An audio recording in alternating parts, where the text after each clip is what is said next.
So, what's the deal with the smiling friends? What the? Have you ever watched Smiling Friends and thought, why is this show so good, unique? Insert third thing here. From traditional 2D animation to stop motion, CGI, and even some live action elements, Smiling Friends has the most diverse range of art I've ever seen in a show, and it all just works. Let's start with the character design. Smiling Friends has this really entertaining mix of simple and grotesque designs. Pim, for example, is just this round pink blob with big eyes, while Charlie's more of a classic 90s cartoon character with simple but wacky shapes. But then you have characters like Mr. Frog, who looks like a bootleg Looney Tunes character that fell into a vat of acid, and has no moral qualms about eating a director in front of a live studio audience. Some characters are designed to look soft and friendly, while others are exaggerated in a way that makes them very unsettling. This is a show where a character can look completely normal in one frame and then turn into a disturbing mess in the next. Then there's Alan and Glep, two great examples of how Smiling Friends uses character design to make you laugh before a character even speaks. Alan is this tall, red, humanoid figure with the most monotone expression and personality. His design makes him seem overly serious, which is hilarious when you consider that his job is to make people smile. On top of that, it makes Alan's emotional moments extra funny. There's a giant hole in the roof.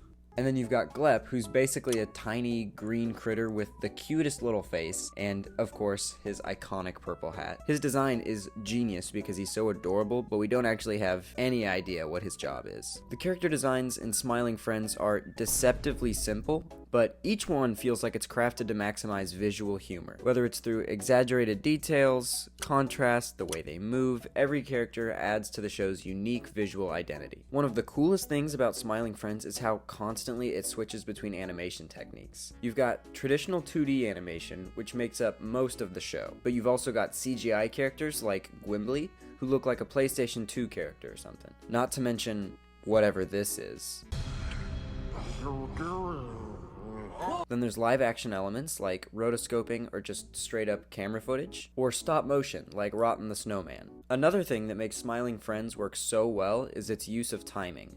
The way characters move is often either incredibly smooth or intentionally choppy. This contrast makes every motion feel deliberate. The show often conveys a lighthearted tone through choppy animation and more dramatic tones through smooth animation, for example. A detail a lot of people might overlook is the background art. Unlike the wacky characters, the backgrounds are often painted in a more realistic or just detailed style.